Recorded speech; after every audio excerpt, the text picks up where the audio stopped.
just a casual conversation between Hello. ourselves. So we went to primary school, wasn't it? Yeah, It Mukla. it's Yeah, crazy. Seems yeah, seems like a lifetime ago, it really doesn't it? does. I think you were in my class for like 1 year or something because did we mix the fifth or fourth class with fifth class or I think it something? was, yeah. Yeah, I can't remember now, So but you went on to do was it? You went on to college then from where did you go? So you went to school from yeah, you I went to art college actually, like, and I studied product design, and then it was kind of like in college. Then I got into like the open mic nights and like playing music, and it was really only in the last few years like that I kind of really got into music and yeah. playing guitar at 18. That's cool. That's really cool. So when did you start playing the guitar? Did you say? NCAD, so the National College of Art and Design in Nice. Dublin. It had like an open mic night, and that's actually where the first time I kind of played music in front of people was at that. Yeah. So you've always had a guitar kind of lying around when you were younger. You've always kind of picked it up and played a few songs Yeah, because it always yeah, amazes me how people go and play on the street and busk on the street. You do busk on the street yourself, don't you? yeah. Like I only started when I was like 18. I picked up the guitar then, and I'm still really crap at it. To be honest, it's taken me years to like even get anywhere with it. But yeah, I used to go out when I was living in Dublin. There, I'd go out busking. I still do it. I actually did it like the other day, last weekend. And it's good fun. I used to be really scared about the thought of going out busking, Yeah. and I just did it one day, and I realized, why am I not doing more of this? It's so much fun. Yeah, yeah. It's kind of like this in a way. You're out on your own back and you're kind of like, oh God, what if it fails? But again, people are like, what if it doesn't? Like, Hey, you know, yeah, as long as you have someone listening to you, or it's fun. yeah, So you're doing because I listened to a couple of your covers and that you do write your own songs and your own material. Is that yeah. something?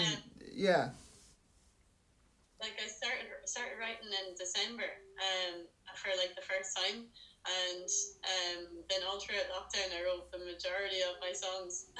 So yeah. it's fresh enough, like, yeah. Because I saw one of your videos you did in was it in the Sleeve Blooms? You did a song and it was video. It was recorded and everything, and it looked like you kind of because you popped up. I think someone shared your video on my page, and I was like, "That's not little. That's not Anne that I went to school with. No way!" Like, because it's kind of like it's crazy where we all came from Muckle and how different we all turned out to be. Like, you know. Yeah. Totally. Yeah, you'd nearly be like, who the hell who Yeah. is that? Yeah, it's amazing how you just kind of change, and like, so I wouldn't have been musical as a kid really at all. Like, so it kind of came later in life. Like, I suppose Yeah. we all have skills and talents in us that are unlocked. We just have to find them. Have you ever had like that? Because when you're younger, you never really know what you never really know what you want to be or what you want. Like everybody wants to be, something. Did you ever think that you would think like of pursuing a career in music or the arts? Yeah, I think like I was more into art, which is funny enough. I was always drawing, and I'm an illustrator as well, and I do kind of work on that stuff. I have a children's book and that, but like I'm mostly like into the music now as well. But when I was younger, like I took over my room and with like a paintbrush and just painted random little murals all over the walls, and my mum nearly had a fit, but like one of the one of the images was a microphone and like a kind of self portrait, and so I always had that dream to be a singer, and even since we bought the first SingStar. Do you remember SingStar? Oh yeah, SingStar. Yeah, the karaoke. Yeah, And yeah, Guitar Hero, like those two, I yeah, absolutely loved. Like, and I can remember having, actually even before that, the Girl Talk, a little recorder thing that I had as a kid. I yeah. remember like a little tape recorder, and I dressed up as Eminem and went into my parents when I was about 7, started rapping like Eminem, an Eminem song. So it That's was always hilarious. there. Maybe didn't turn into the rapper I thought I was going to turn. Yeah, well, I guess you're influenced by kind of the older brothers or sisters or older friends in the music at the time. But like have so like because I came from a musical background, my cousin was a DJ and that, so he'd always hand me over the music that he would have listened to, you know. So like I would have had all the like the old 80s, 70s, 60s music and stuff. Has that having an effect on you as well? Like in your music, who would you find who would your influences be? Yeah, I mean, it's funny because like no one really in my family is musical. Like my two sisters learned piano, but that was kind of about it. Like, and they studied music, but I actually didn't study music in school. They're like my parents as well. Like we all love listening to music. But I'd say my sister Ashling has great taste in like songs, and she always was really good at having a playlist and showing me like different artists and that, but they weren't really musical themselves. So I think as time went on, a lot of my friends in our college were very musical, and I think it was mostly like my friends that got me into it. Mm. And yeah, but the celebrity influences I have are like Lana Del Rey or Nora Jones. Who else? I love Villagers. They're like an Irish band, and Mm. yeah, a couple of other ones is Amy Winehouse and Dermot Yeah. Kennedy.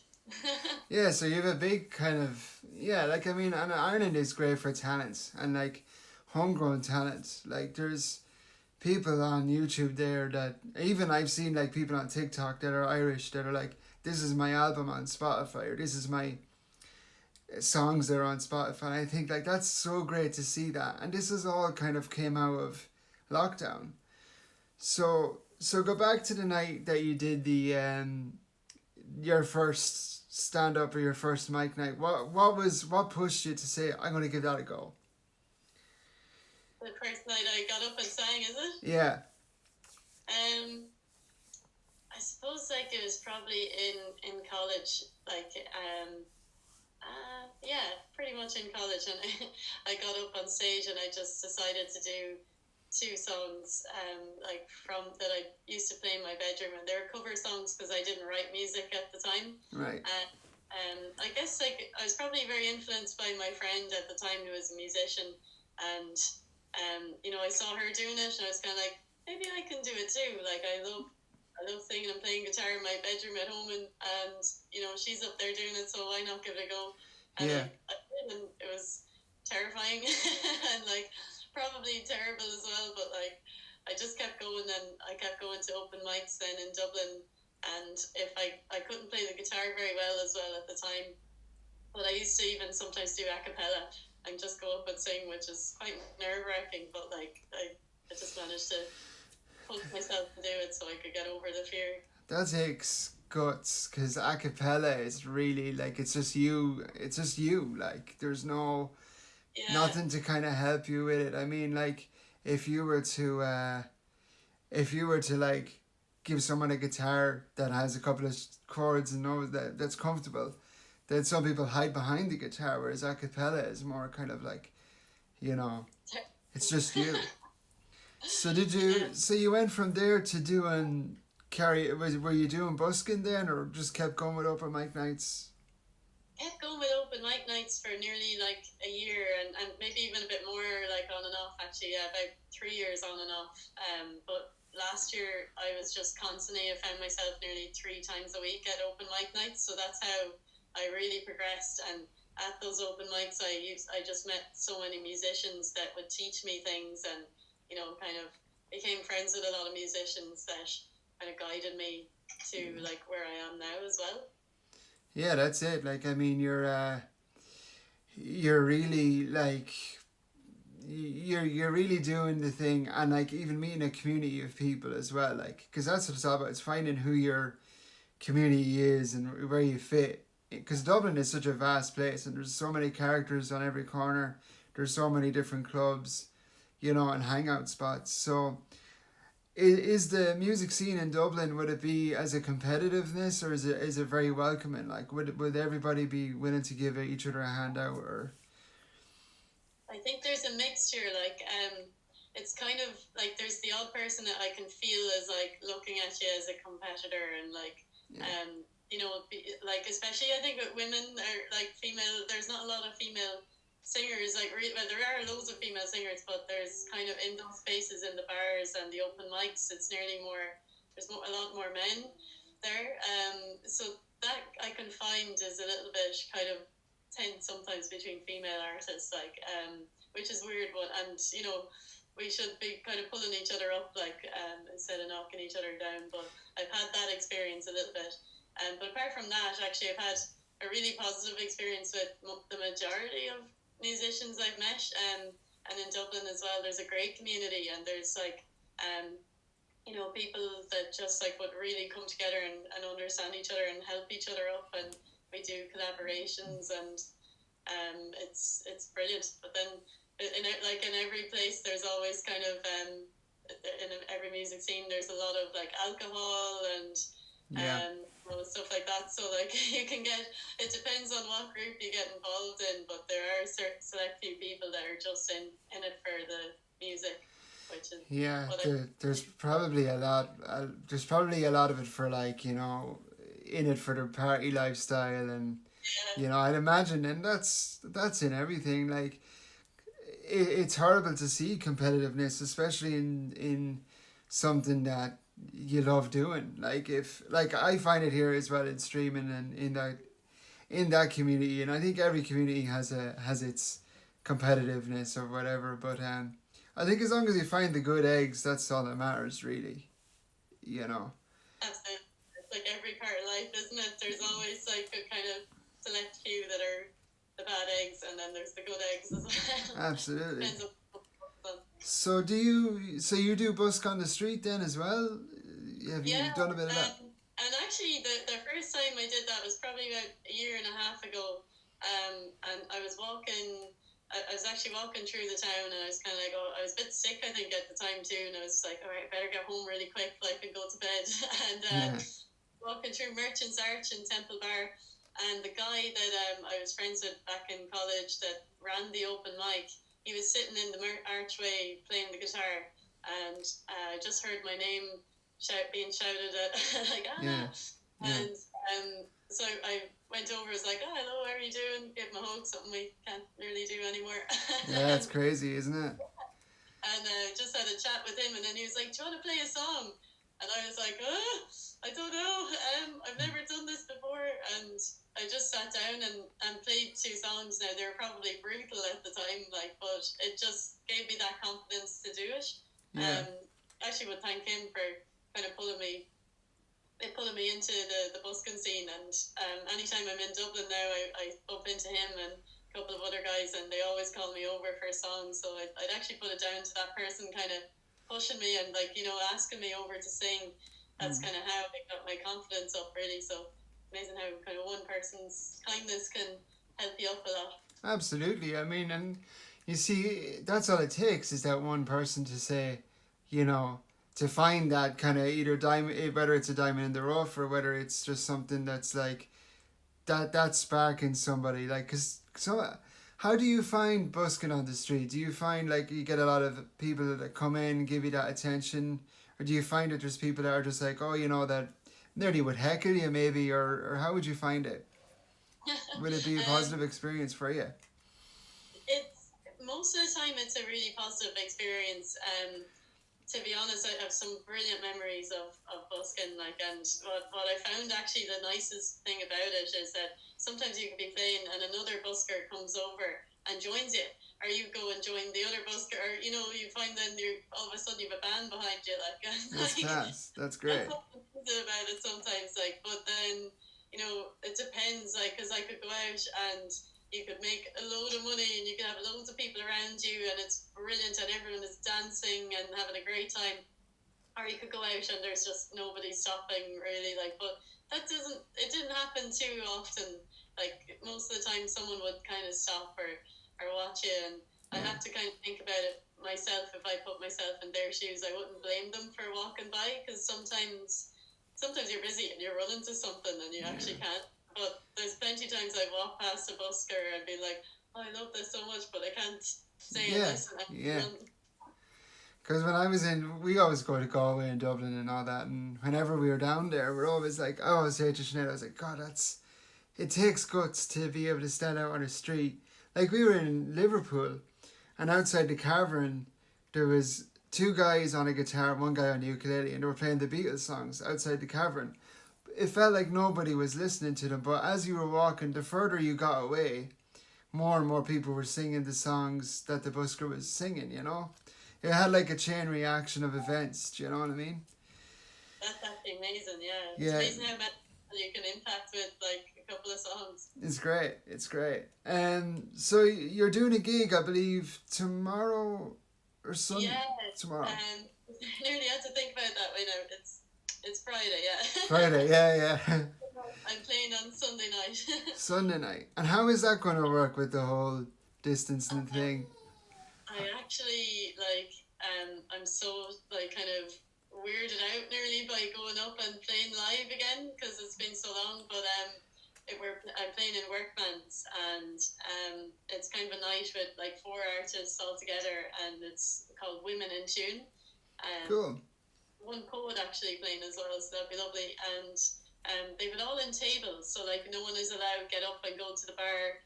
You have to sit at your table, and then they had a certain number of tickets allocated, so you couldn't have like 100 people in there or something. So it's like sticking to the guidelines, and Yeah. so yeah, it's going to be weird though at the same time. Getting even just finishing putting on a mask and maybe not being able to hang around.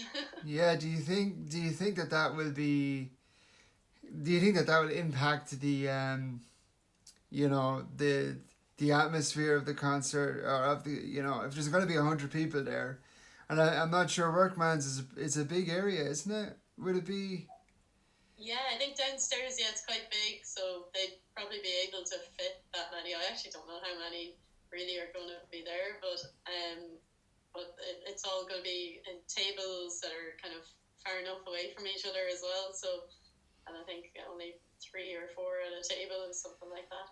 It's gonna be very strange. Like the last concert myself and Sinead were at was Jonas Brothers, believe it or not, in the O2, and Picture This Yeah. opened, and it was amazing. Like the crowd was great. It was a packed house. It was sold out. But now that's a distant memory. That was in February, and then wasn't it in March we went into lockdown. So like, I think to see a crowd again is maybe a year or two off, if even. Like, you know. So weird to think about that. Like, and it's like we took it for granted what we had before. And like, I remember after open mic nights, like we'd all be, doing a big group hug or something, or like there'd be, 100 of us easily squished into the one room. And I just don't know when we're going to experience that again. And I hope it's only like a year or so that we have to go through this, because I really miss that kind of energy, like in a room, like with just people, and not having to worry about, being close to people. It's so strange now walking through the town even, and someone kind of is like going like this towards you, or like looking the other direction. It's I don't think it's good. Absolutely. I mean, even like walking through Tullamore, everybody is so on edge. Like, and you can't, like, if I saw someone that I went to school with or someone that I haven't seen in a while, it's like, when you go over and, you not shake their hand, but you go over and talk to them. That whole thing is like it's 6 feet apart, and you're yelling at each other because you can't hear each other through a mask anyway. So the Yeah. whole I think the whole socializing thing it's quite bizarre. But you've been working really really hard yourself online. How has that affected your growth as a musician? You've been doing lives here, there, and everywhere, and you've been doing a lot of that, like. I think I set up my Facebook page. It was a little bit before March. It was probably in February actually. I set up the music page on Facebook, and I just said, okay, I might as well set up some social media and put my music up somewhere. Because I've nothing officially like released yet. I've just got demos. So like that Summer Air one of me up in Kinnity, or the mountains. That's just a demo that we created ourselves, a kind of a homemade video. And like yeah, kind of like at the start of March when lockdown happened, I just moved home from Dublin, and I had such a crazy lifestyle up in Dublin where I was busking every day and I was running around chasing my tail, and probably like in that party scene as well, or like Yeah. we're going on the beer and stuff. And when I came home to my parents, we live out in the middle of nowhere. So like even before lockdown, I already felt like I was in lockdown, like because we're in the middle of nowhere. I can't drive yet as well, and it just actually forced me to put my head together and really start working properly. And it didn't feel like work though either. Like I actually was holding on to a lot of sadness, a lot of pain, and a lot of things I didn't deal with before while I was just chasing my tail in Dublin and running around the place. So when I came home, I think all of those songs were bottled up inside of me anyway from before, and they just like all started pouring out.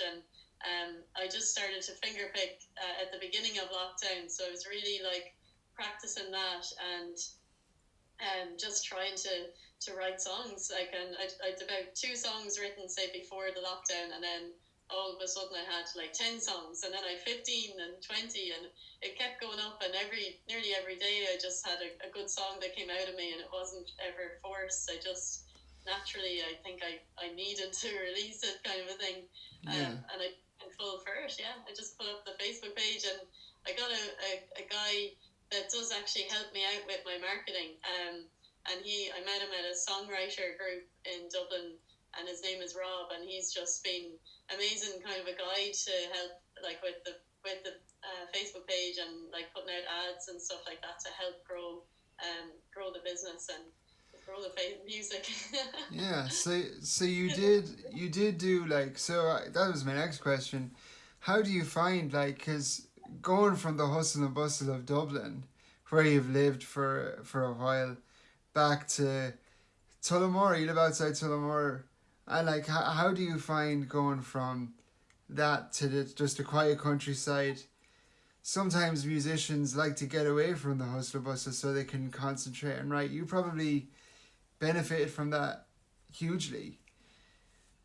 Yeah, I mean, oh, that's my dog barking.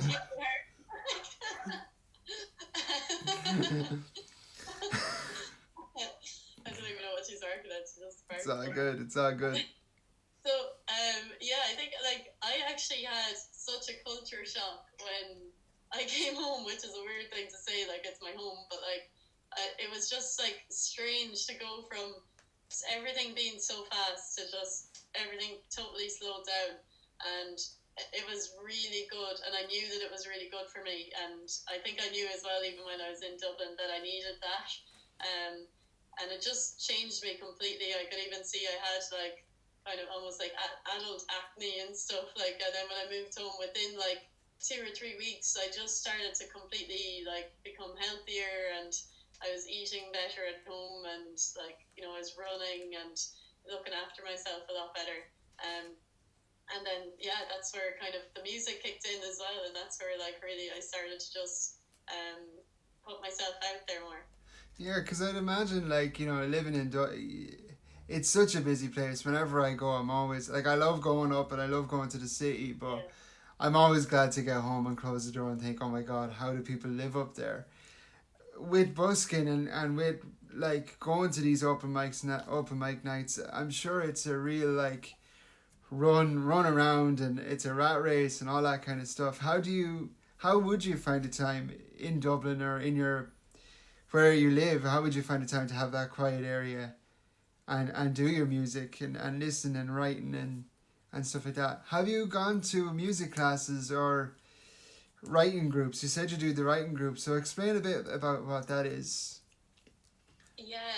So the funny thing is, like, I've never studied music, and everything I do is through ear. So like now I've just started over lockdown. I started to learn a bit about music theory myself.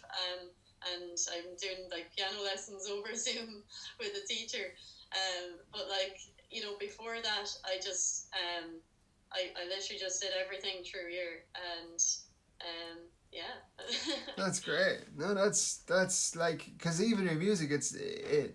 I've been listening to a few of your songs, and it's like you've been playing for years. Because I listened to a couple of your songs, and one thing that I've noticed is like the way you engage in. I think I listened to the cover of Torn. Was it Torn? So I Oh listened yeah, to yeah. that and I was like, God, it's like you've been playing for years. It's not like you picked it up over and learning how to pick and that kind of thing. It's like you've been doing it as long as you have been doing it. And it shows in your music too, you know. You're really engaged in it and stuff like that. So It's funny, like in my head, I'm like, oh my god, I'm not good enough at the guitar yet. And like, I have like serious kind of like self conscious issues like with the guitar, and because when I get nervous as well, my hand gets shaky, like, and I get shaky and nervous and sweaty hands and stuff. So when I'm finger picking, it's really difficult to keep it like everything going good. yeah.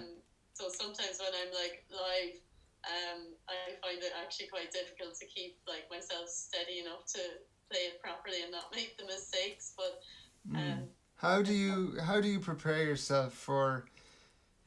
I know, kind of. Are you as nervous as busking as you are on a stage when people are looking at you, or are you more nervous on a stage? Where is your nerves kicking in, and how do you deal with nerves before you go on? What's the techniques of it? it's funny. It's kind of it changes every time. Like sometimes I could play here and do a live gig like just Facebook Live, and I'm totally fine and I'm consoled. I'm like, okay, I'm not nervous. I feel confident. And then another time I did like a hot press gig over the lockdown, and that was live, and I decided to do it in a church, and nerves just like totally took over me, like where I could nearly not even play the guitar. It was that bad, and that was the worst I've ever been in terms of nerves. But it was just me sitting in a church with a priest sitting over here watching, like listening, and like one camera, and I was just staring into the camera and knew. Maybe because I knew like I was on the hot press gig or something. And Like there was how many people were watching the hot press gig? Was um that must have been a huge amount of exposure for you? I think about maybe 50 people or something like that. But funny thing is, I couldn't, because people could write in while I was playing, but I couldn't actually see the messages because I had the whole thing set up and everything. But Yeah, maybe if I saw the messages coming in and the people that I know, it might have made me feel that bit more at ease. So I think I'm that bit more at ease on a stage in front of people, like where I can see their reaction. yeah, Because when you can't see the reaction, but then it changes every time. So I was busking there last weekend, and just I actually wasn't meant to be busking. I just was wandering up the street and saw my two friends, and they pulled me over for a song, and yeah. I was nervous, but I was still able to play. But I did go through it very fast, like, and probably the guitar wasn't great, but then I was kind of playing on an electric guitar in the street, so it was hard to even hear myself. Well, you see, I But think when people, you see, the thing about music and it's different. I think I'll be more nervous because I often played live myself, and I've often done gigs and little things, where you'd be in a pub and next thing you'd have someone would hand you a guitar, next thing you're singing a couple of songs. It happens. yeah, It draws you in, but I think people that are listening to you that don't have a musical ear, they don't really know whether you're playing it right or wrong. You know what I mean? that's You're true. kind of just going on a, if you mess up, you just go on the whim. You know? Yeah, Yeah. yeah, absolutely. And us musicians are kind of a bit like perfectionists sometimes. They're like, oh, I made so many mistakes, and like most of the time, no one actually noticed anything. But Yeah. The yeah, best advice that I ever heard from a guitar teacher and a mentor, two different dudes, was like, just put it out because the people that don't understand music will love it anyway. If it's something, if you can listen back and hear the mistake, that's all you're going to hear. Like when you probably feel that, like, how many takes, like, so when you're doing a song or whatever, do you listen back to it, or do you just put it up as it is? do you go back and critique it, or how would you? Yeah, I think I do. I like, so if I played a song here that I was just going to throw up onto the page, I definitely play it back to listen to it to see did I make any bad mistakes or how did it sound. But I think that's how I learned to sing as well. Like when I was younger, I used to always just record myself and play it back to hear how it sounded. And I think that's how I taught myself to sing. That's great. That's great. I think I admire anybody that's getting up onto a stage, or out in the street on a freezing day when everybody is rushing past them. It's like, but like some people love that getting up, and it's a rush of adrenaline. You probably feel a lot of adrenaline as you're playing live, and you kind of you're going for the reaction of the crowd more so than that has happened to you a good bit, like you said. Yeah. It's lovely. Like it's like most of the time, it's a great feeling. Sometimes nerves do take over, but like it's okay. It's like you can sometimes fight them off, and then you start to enjoy it. Um, but most of the time, it is actually just a lovely experience, and I feel in my right place, like when I'm performing. So it's like it's just kind of a balancing the nerves thing, and Yeah. figuring out how to get over them, and So not kind of using the alcohol as a method to. yeah, that's true. Yeah, I think it's definitely like not is it Dutch courage. I think they say it's like you can kind of get out there and do your thing, but a lot of people can get burnt out by that. Yeah. So what's next for you? You have the gig in Workman's. That's going to be. You're looking forward to that because that's your first time out since lockdown. Yeah, it's gonna be really good. Yeah, I'm properly gonna celebrate that one. I've like a few friends as well that are coming up to it, so that'll be lovely. And I'm recording my album at the moment as well. So I'm recording it independently with this guy called Rob, and he's and we're gonna get the tracks mastered in Abbey Road in the UK. Wow, So nice. we're actually very very close to completing the album, which is amazing. We just had kind of within the last couple of weeks really put heads together to get that done. And And how has that worked through lockdown? Because do you record them in your house and send them over there? we actually so his studio is based in like Kildare, and then I'm in Tullamore, but I just go to Kildare and Yeah. we recordings that way. It's kind of handy because he's like far enough away. Oh yeah, sure. I mean, Distance, like, yeah, so that's kind of how it's worked. But it was hard when Kildare went into lockdown, and then Tullamore was in lockdown, then Kildare, and I was like, oh my yeah. god, the two counties in Ireland that we had to be in.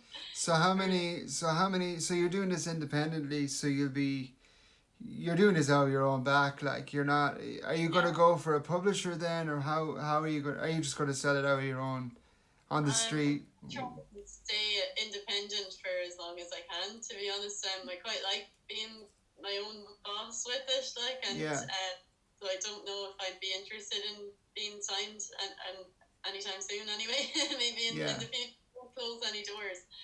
But I'm happy to just kind of run my own course at the moment. And yeah, so we have 11 songs, and I'm the Fool is the title track of the album. And then my first single is Million Pieces, so that will be out within the next few weeks. So it's actually coming out pretty soon. So That's great. that'll be my official single. That's For, great. Well, we heard it here first, I think. Or have you been talking to anybody else about it? You've yeah, broke the news online. pretty open about it. Yeah, Yeah. like I mean, now some people mightn't have heard it. I haven't really announced it too much, but I'm kind of at this point starting to talk about it. Nice. It's quite daunting, like you said. You like being your own boss, because like every time I go live on here, it's like as you said with Rob, it takes one person to steer you in the right direction. So like, because like you said, I like being my own boss. There's always like, have you ever gotten approached by a talent agency or a company that said, look, we like your music? Has that ever knocked on your door, that opportunity? Not yet. But I suppose I haven't been in it for too long yet. Like, so I started really sharing my stuff in March, like sharing my originals. So it hasn't happened yet. Now, I mean, I'd consider it if it happened, but like I'm actually pretty happy as I am, like independently for the moment.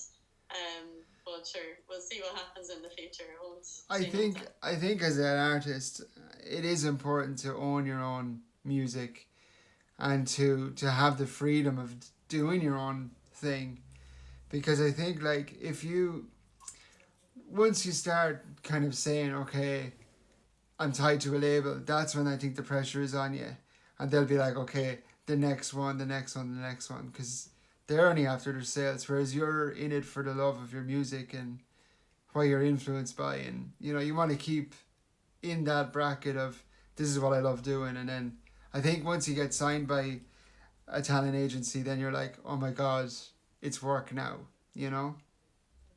Yeah, I think I'd be worried about like myself changing in any way, like even like people, if someone was to like tell me what to start wearing, like, or like, and like the one thing I would say is like I never want to be one of those like female artists that's like half in the nip, like Yeah, yeah. Well, that's the thing. I think not me. it's like anybody that like moves away from little old Tullamore that's so conservative, and like even Muckla, and next thing you come back and you're all like dressed up in your designer or whatever, you know.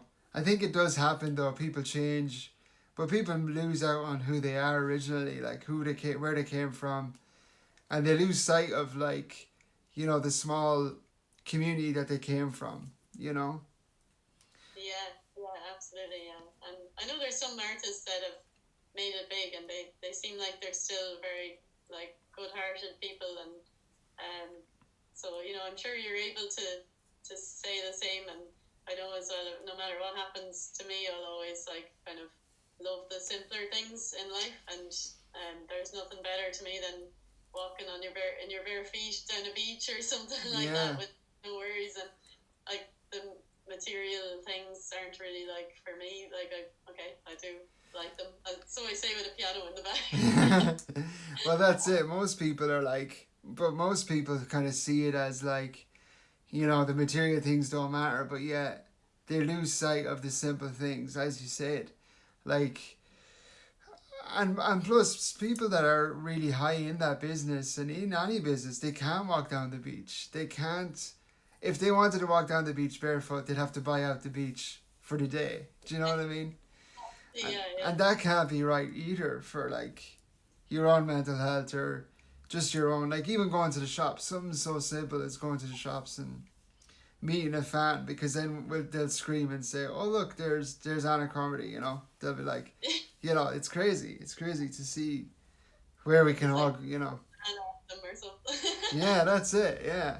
Because even like in Moat here, this is where I'm living now, like there's a young guy, and God love him, he's always like, when are you streaming, or when are you doing your online thing, and it's great, but I never want to like lose sight of that, putting joy on people's faces, which is what you do as well, like with your music. And I do see a lot of your followers, they're very loyal and they love like to hear from you and to hear what you're doing. So where do you see yourself, where do you see your career going in the next, you have an album out, which is great.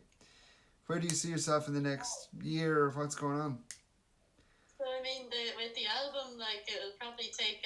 So we have most of the tracks actually in the vocals, like, but then we need to get them mastered. So that will probably take a good few months, like really to get to finalize them, if you know what I mean. But like we'll be putting like a single out for like the next few months, and then close to like so next year basically will be the album launch. So I don't really know. I'd love to hear like my songs on the radio. Something as simple as that. I'd love to just and exactly like you said there, putting a smile on people's face. I think you said it in one, like it's actually all I want to be able to do is just make people smile, make people happy that listen to my music. If I can do that, then I've made it.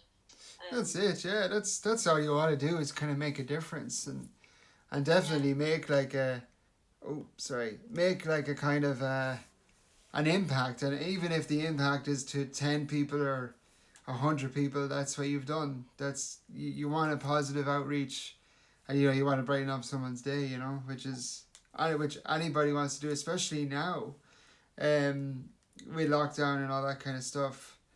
Do you see yourself moving back up to Dublin anytime soon, or what's the plan there?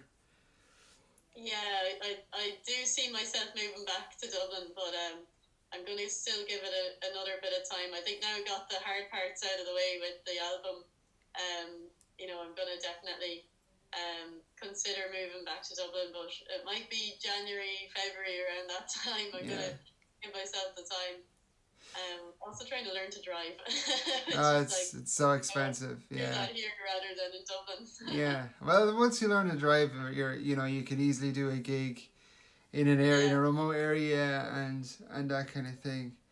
So it's great. It's been great talking to you anyway. So if you want, what's your social media then? So if people want to, do you want to do it? Do you want to do a song? Do you want to do a song off your album? It's up to you. I'm not. I don't want to put you on the spot.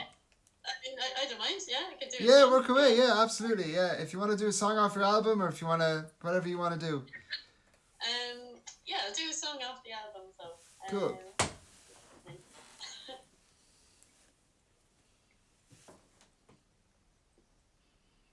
Actually, so I'll do the first singles. This is called Million Pieces. Great.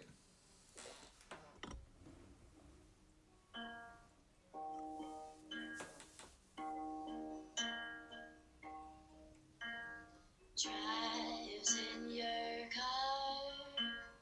Early mornings I wasn't used to. You got me up. We walked the mountain top till the time flew. You were a clean soul, but I just wanted to rock and roll. Dancing on the streets, feeling the love that I wasn't used to. When we would meet, sipping coffee, sharing our dreams. Travel near and far, exotic places you weren't used to. And just like that, we fall apart into a million pieces. Just like that, we fall apart into a million pieces.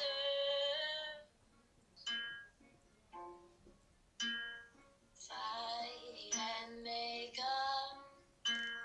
We buried our problems until they grew. Every time we tried, it felt like we could make it through. I still see your eyes, but I forgot what it's like to kiss you. Where are you now? I wonder if you still feel it too. Just like that, we fall apart into a million pieces. Just like that, we fall apart into a million pieces.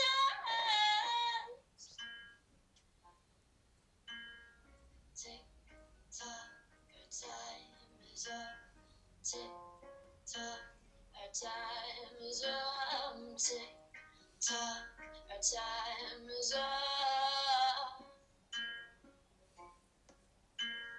Tick tock, our time is up. Tick tock, our Our time is up. Our time is up.